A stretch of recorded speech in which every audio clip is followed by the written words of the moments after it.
రాజు ఒక్కడే కానీ సైన్యం చాలా పెద్దది. ఐబొమ్మ రవి ఒక్కడే కానీ తన వెనుక ఉన్నటువంటి సైన్యం బాహుబలి సినిమాలో ప్రభాస్ వెనుకటి సైన్యం ఉందట. కానీ మన భారతదేశంలో కాదు, ఇతర దేశ విదేశాల్లో తన వెనుక ఒక పెద్ద సైన్యమే ఉంది. పెద్ద పెద్ద టెక్ దిగ్గజాలు, పెద్ద పెద్ద టెక్ కంపెనీలని సర్వర్లను సైతం హ్యాక్ చేయగల సామర్థ్యం ఉన్న దిగ్గజాలు తన వెంటున్నారట.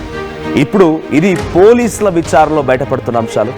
3 రోజుల పాటుగా ఈ ఐబొమ్మ రవిని పోలీసులు విచారిస్తూ ఉంటే 2 రోజుల విచారణలో ఎక్కడా కూడా పోలీసులకి ఏమాత్రం సహకరించలేదట, ఏ విషయాన్ని కూడా బయట చెప్పలేదట. కానీ డబ్బుల కోసం బెట్టింగ్ యాప్ ప్రమోట్ చేశాడని మాత్రం అంగీకరించాడట. బెట్టింగ్ యాప్ నిర్వాహకుల వివరాలు మాత్రం రవి ఎక్కడా చెప్పలేదు. 2వ రోజు రవి నుంచి కీలక సమాచారం సేకరించే పనిలో పడ్డారు పోలీసులు నిన్నంతా కూడా. అయితే యూకేలోని కొంతమంది టెకీలతో పైరసీ దందా నడుస్తోందట. కరేబియన్ దీవుల్లో రవి ఆఫీస్ ఉందట.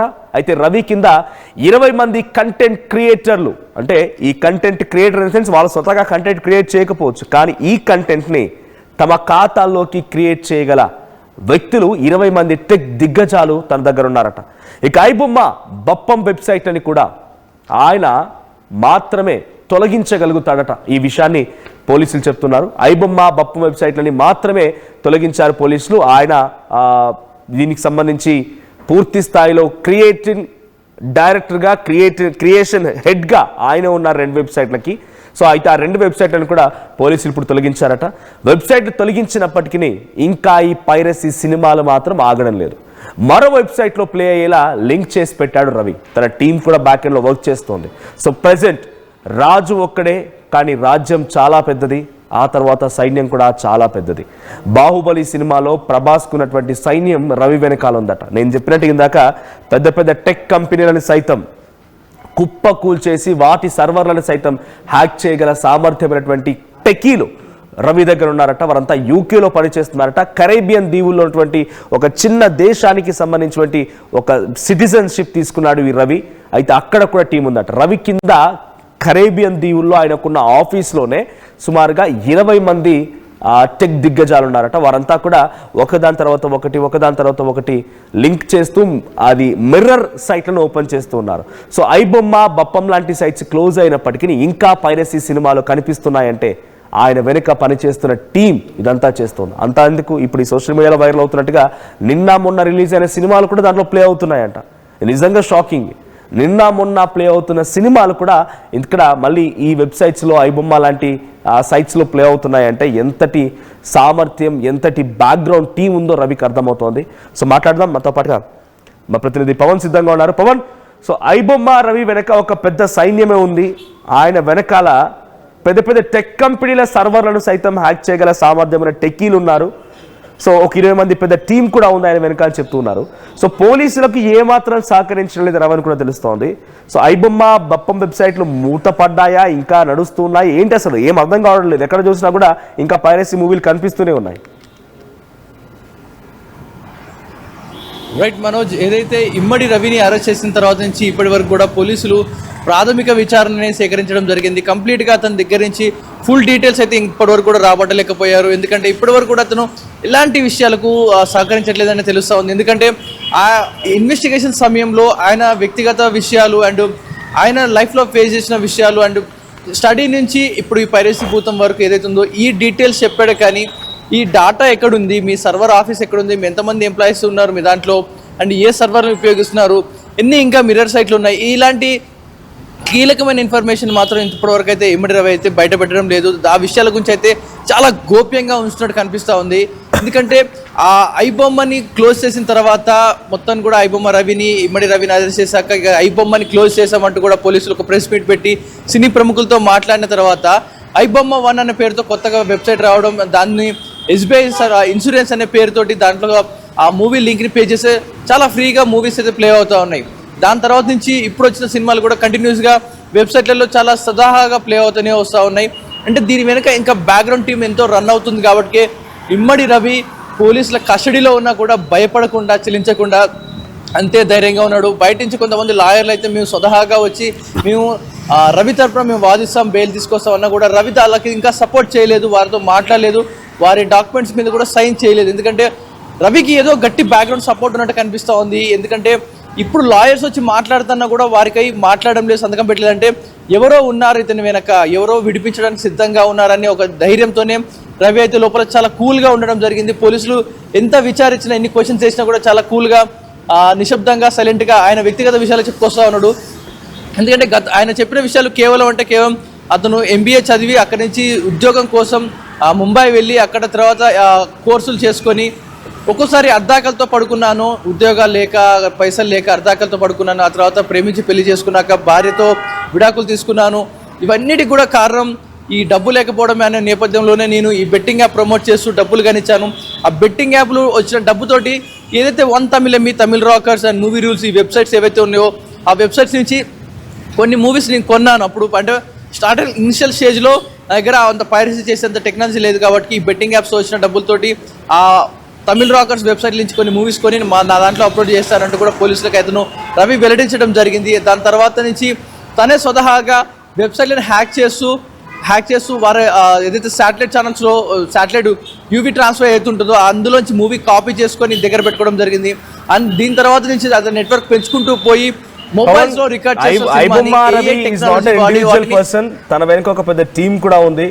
ఆయన ఒక స్టేట్ లెవెల్, నేషనల్ లెవెల్ కాదు, ఇంటర్నేషనల్ లెవెల్ క్రిమినల్ ఇప్పుడు.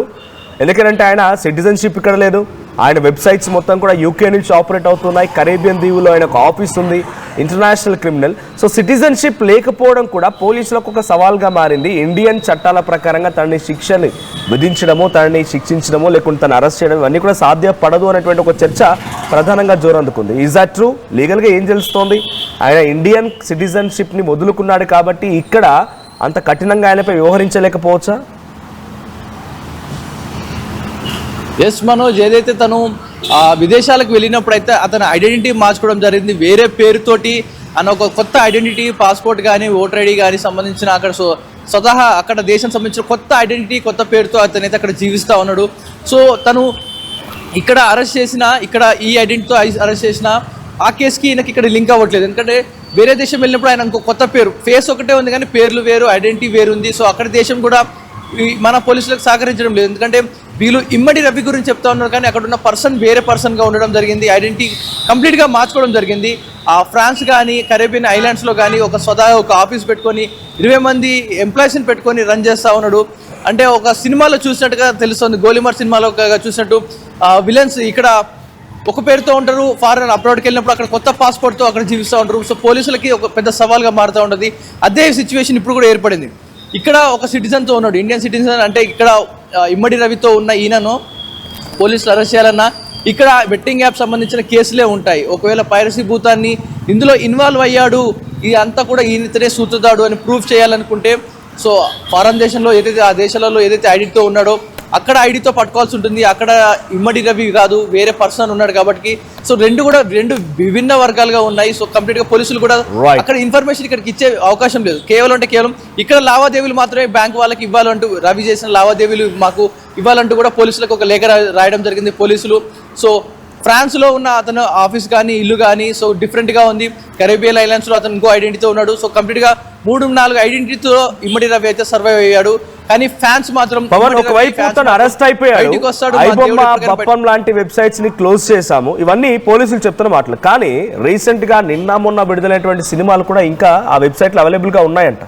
చాలా మంది మాట్లాడుకుంటున్నారు. ఇప్పుడు ఐబొమ్మ రవిని అయితే అరెస్ట్ చేశారు కానీ ఏ మాత్రం ఆ సేవలు ఐబొమ్మకి సంబంధించి ఆ సినిమాలు అయితే ఆగడం లేదు. సో బ్యాక్ ఎండ్ టీమ్ ఇంకా వర్క్ చేస్తుంది. ఇప్పుడు ఈ ఐబొమ్మ లాంటి పైరసీ వెబ్సైట్స్ని బ్యాన్ చేయించడంలో పోలీసులు విఫలమైనట్టేనా? ఇప్పుడు వాళ్ళు డైరెక్ట్గా కరేబియన్ అక్కడికి వెళ్ళి దీవుల్లోకి వెళ్ళి అక్కడ పనిచేస్తున్న ఎంప్లాయీస్ తీసుకురాలేరు, వాళ్ళు ఎవరో కూడా తెలియదు, అక్కడ ఎలా ఉందో కూడా తెలియదు. సో ఇవన్నీ ఛాలెంజ్ చేసి ఛేదించాలంటే ఇట్స్ బిగ్గెస్ట్ టాస్క్. సో వాళ్ళు ఐబొమ్మ రవిని అరెస్ట్ చేసేంత మాత్రాన ఏమాత్రం ఉపయోగం లేకుండా పోయింది. ఆయన నుంచి ఇన్ఫర్మేషన్ రాబట్టడం తప్ప అంతకుమించి వాళ్ళు ఏం చేయలేకపోతున్నారు. సో పోలీసులు ఏం చెప్తున్నారు? ఇప్పుడు ఈ పైరసీ సినిమాలు ఇంకా కంటిన్యూ అవుతున్న నేపథ్యంలో అటు public, cinema industry and police reaction ఏంటి? ఎస్ మనోజ్, ఇమ్మడి రవిని పట్టుకున్నాక సిపి సజ్జనార్ ప్రెస్ మీట్ పెట్టడం జరిగింది, మాట్లాడడం జరిగింది. కొద్ది రోజుల్లోనే 2 రోజుల విచారణ కూడా పూర్తి కాలేదు. ఐబొమ్మ 1 అని మరో వెబ్సైట్ వచ్చింది. పోలీసులు మళ్ళీ మేము దాన్ని బ్లాక్ చేసామంటూ చెప్తా ఉన్నారు. ఐబొమ్మ రవిని అరెస్ట్ చేసిన తర్వాత ఐబొమ్మ క్లోజ్ అయిపోయింది వెబ్సైట్ అనుకున్న నేపథ్యంలో మరొక వెబ్సైట్ పుట్టుకొస్తా ఉంది. దాన్ని బ్లాక్ చేస్తే ఇంకోటి వస్తూ ఉంది. సో పోలీసులు అలర్ట్ అయ్యారా లేకపోతే ఫెయిల్ అయ్యారా అనే దానిపై కొంచెం ఇంకా ప్రజలకే వదిలేయాలి ఆ ఉద్దేశాన్ని. ఎందుకంటే కేవలం ఒక పర్సన్ని లోపలేశారు, కానీ వెనకాల బ్యాక్గ్రౌండ్ మాత్రం ఇంకా రన్ అవుతూనే ఉంది. దీని వెనక పెద్ద దిగ్గజ హస్తాల నేత ఉన్నట్టు కూడా తెలుస్తూ ఉంది. ఎందుకంటే ఐబొమ్మ రవి ఒక్కడే ఇంత స్థాపించలేడు. ఎందుకంటే ఇనిషియల్ స్టేజ్ నుండి ఒక అంత పెద్ద వెబ్సైట్ బిల్డ్ చేయాలంటే ఎవరో ఇతన్ని చేరదీసి ఇతనికి ఉన్న నాలెడ్జ్ని వాడుకొని ఆ వెబ్సైట్ని బిల్డ్ చేసుకొని ఇంత పెద్ద టెక్ భూతాన్ని నడుపుతున్నట్టుగా తెలుస్తూ ఉంది. ఎందుకంటే ఒక్క రవిని అరెస్ట్ చేస్తే ఈ భూతం ఆగేటట్లేదు. ఐబొమ్మ కానీ మూవీ రూల్స్ ఇవన్నీ కూడా చాలా ఉన్నాయి. ఒక్కొక్కసారి ఒక ఐబొమ్మ రవే బెట్టింగ్ యాప్లో వచ్చిన డబ్బుతో మూవీ రూల్స్ తమిళ రాకర్స్ దగ్గర సినిమాలు కొనుక్కొని ఇందులో పే చేసిన సందర్భాలు కూడా ఉన్నాయంటూ కూడా పోలీసులు వెల్లడించడం జరిగింది. అంటే దీని వెనకాల మూవీ రూల్స్ కానీ తమిళ రాకర్స్ ఇవన్నీ కూడా పెద్ద సైట్స్ ఉన్నాయి. సో వాటిని కనుక క్లోజ్ చేయగలిగితే ఈ ఇమ్మడి రవి అండ్ ఈ ఐబొమ్మని కూడా క్లోజ్ చేసే అవకాశం ఉంది. ఒకవేళ ఎన్నిసార్లు ఐబొమ్మ వెనకాల ఉన్న మనుషుల్ని పట్టుకున్నా మిగతావారిని పట్టుకున్నా ఈ తమిళ రాకర్స్ మూవీ రూల్స్ని క్లోజ్ చేయకపోతే ఈ పరిస్థితి ఇలాగే కంటిన్యూ అవుతుందంటూ ప్రజల ఆగ్రహం వ్యక్తం చేస్తున్నారు. Manoj right, thank you Pavan. So మొత్తంగా ఐబొమ్మ రవి అరెస్ట్ తర్వాత అటు సినిమా ఇండస్ట్రీకి ఎటువంటి లాభం జరిగిందో తెలియదు, కానీ ఐబొమ్మ రవి అనే వ్యక్తి ఇంటర్నేషనల్ లెవెల్లో చర్చకు దారితీశాడు. ఆయన టాలెంట్ తప్పుడు దారి పట్టించి ఉపయోగించి పైరసీలు క్రియేట్ చేస్తున్నాడు, కానీ ప్రభుత్వ వెబ్సైట్ హ్యాక్ చేయడం ఏంటి, గవర్నమెంట్కి సంబంధించినటువంటి వ్యవహారాల్లో ఆయన వెబ్సైట్లు హ్యాక్ చేయడం, సర్వర్లు హ్యాక్ చేయడం ఏంటి, హైకోర్టు సర్వర్ హ్యాక్ చేయడం ఏంటి, ఎక్కడో కూర్చుండిపోయి సినిమా థియేటర్ల సర్వర్లు హ్యాక్ చేసి అందరికంటే ముందుగానే సినిమా చూడడం ఏంటి. మీరు ఆశ్చర్యపోతారు, పుష్ప సినిమాని ఆయన వారం రోజుల ముందే చూశారట రిలీజ్ కంటే. చాలా అత్యధికులు కామెంట్స్ చేస్తున్న మాట ఐబొమ్మ రవి వైపే ఉంటామనేది. ఐబొమ్మ రవి వైపే ఉంటామని చాలామంది కామెంట్ చేస్తున్నారు. సో మీరు మీ కామెంట్ని తెలియజేయండి. ఐబొమ్మ రవి వెంట ఉంటారా, సినిమా ఇండస్ట్రీ వైపు ఉంటారా అనేది. ఎందుకు ఈ మాట నేను పదే కోట్ చేస్తున్నానంటే, సినిమా ఇండస్ట్రీ మొత్తాన్ని కూడా షేక్ చేశాడు ఐబొమ్మ రవి. సినిమా ఇండస్ట్రీ మొత్తాన్ని, సినిమాలన్నింటినీ కూడా ఎట్లా హ్యాక్ చేస్తాడో తెలియదు, ఎక్కడ హ్యాక్ చేస్తాడో తెలియదు, కానీ మొత్తంగా ఐబొమ్మ వెబ్సైట్లో పెట్టేసి పబ్లిక్ అందరికీ ఫ్రీగా చూసే అవకాశం కల్పించాడు. వేలకు టికెట్లు పెట్టి కొనుక్కోలేని వాళ్ళంతా కూడా ఈరోజు ఇక్కడికి వచ్చి సినిమాల్ని ఐబొమ్మలో చూస్తూ ఉన్నారు. సో ఇక్కడ నేను I mean not to support iBomma Ravi. నేను ఐబొమ్మ రవిని సపోర్ట్ చేయడం లేదు. బట్ మీ సినిమా ఇండస్ట్రీ, నేను 4 రోజులుగా రిక్వెస్ట్ చేస్తూనే ఉన్నాం. చాలా న్యూస్ ఛానల్స్ కానీ, మాలాంటి జర్నలిస్టులు కానీ, లేకపోతే సామాన్య ప్రజలు కూడా రిక్వెస్ట్ రూపంలో చెప్తూ ఉన్నారు.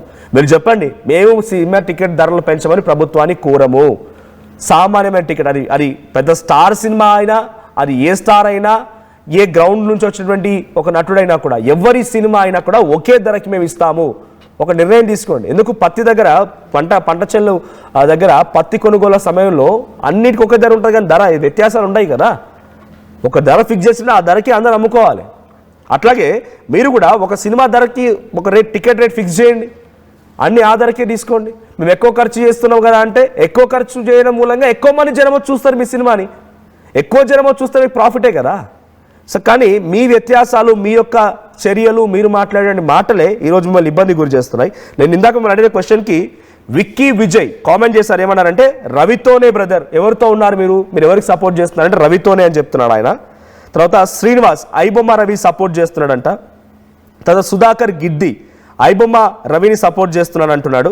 మీ సపోర్ట్ ఎవరికి అని అంటే, మీరు నమ్మరు, 100కు 100% ఐబొమ్మ రవి అని చెప్తున్నారు. 100కు 100%. మీరు కింద పోల్లో చూడండి, 100%, not even a single vote. ఇప్పటివరకు ఆ పోల్లో ఒక్క ఓటు కూడా సినిమా ఇండస్ట్రీ వైపుగా లేదు. 100కు 100% మంది మేము ఐబొమ్మ రవినే సపోర్ట్ చేస్తున్నాం అంటున్నారు. ఒక నిందితుడికి, పైరసీకి పాల్పడిన వ్యక్తికి, పైరసీని క్రియేట్ చేసిన వ్యక్తికి, బెట్టింగ్ యాప్ ప్రమోషన్ చేసిన వ్యక్తికి మీరు సపోర్ట్ ఇస్తున్నారంటే అర్థమవుతోంది ఈరోజు సినిమా ఇండస్ట్రీ ఎంత వ్యతిరేకత ఎదుర్కొంటుందనేది. ఇంకొక క్వశ్చన్ కూడా, ప్రకాష్ రాజ్, రానా, విజయ్ దేవరకొండ, చాలామంది చిన్న యాంకర్లు, చిన్న సీరియల్ నటినటులు, చిన్న యూట్యూబ్ బ్లాగర్స్ అందరూ కూడా బెట్టింగ్ యాప్ ప్రమోషన్ చేయలేదా? మరి వాళ్ళ మీద కేసులు అయ్యాయి, విచారణ జరిగింది, కానీ వాళ్ళు అరెస్ట్ చేశారా? ఇట్లా నిజంగా ఐబొమ్మ రవిని బెట్టింగ్ యాప్ ప్రమోషన్ చేయడం మూలంగా అరెస్ట్ చేశాం. సజ్జనార్ గారు మాట్లాడుతున్న మాటల్లో ఆయన ఏమన్నాడు? బెట్టింగ్ యాప్ ప్రమోషన్ చేస్తున్న క్రమంలో మా ఇండస్ట్రీలో ఉన్నటువంటి బెట్టింగ్ యాప్ ప్రమోషన్ చేసిన వ్యక్తులపై కూడా పెట్టి ఉంటే మీరు ఈరోజు చాలా విశ్వాసం వచ్చేది పబ్లిక్, పోలీసుల మీద. ఈ రవి కింద సపోర్ట్ వచ్చేది కానే కాదు, ఇంకా పెరుగుతోంది. నేను పోలింగ్ కండక్ట్ చేశాను, 95%, 96% ఐబొమ్మ రవికి సపోర్ట్ చేస్తుంటే జస్ట్ 4% మాత్రమే ఈ సినిమా ఇండస్ట్రీకి సపోర్ట్ చేస్తున్నారు. సో ఎందుకు మీరు రవికి సపోర్ట్ చేస్తున్నారో కూడా కామెంట్ చేసే ప్రయత్నం చేయండి. సో రవి వెనుక పెద్ద సైన్యం ఉంది. రవిని అరెస్ట్ చేసినందుకు పోలీసులు కొంత వాళ్ళ టెక్నిక్ ఉపయోగించాము, మేము ఇక్కడ హీరోయిజం చూపించాము అనే రకంగా చెప్పుకుంటున్నారు. కానీ ఐబొమ్మ రవి వెనుక 20 మంది టెక్ దిగ్గజాలు ఉన్నారట. వారంతా కూడా ఇప్పుడు బ్యాక్గ్రౌండ్లో వర్క్ చేస్తున్నారు. నిన్న మొన్న రిలీజ్ అయిన సినిమాల్ని కూడా ఇప్పుడు ఐబొమ్మ రవి తన వెబ్సైట్లో పెట్టడం జరిగింది. సో ఐబొమ్మ రవి ఎంతటి ఇంపాక్ట్ క్రియేట్ చేయగలుగుతున్నాడు అనేది మాత్రం చాలా స్పష్టంగా అర్థమవుతోంది. సో మీ అభిప్రాయం ఏంటి? మీరు ఎందుకు ఐబొమ్మ రవిని సపోర్ట్ చేస్తున్నారో కామెంట్ చేయండి.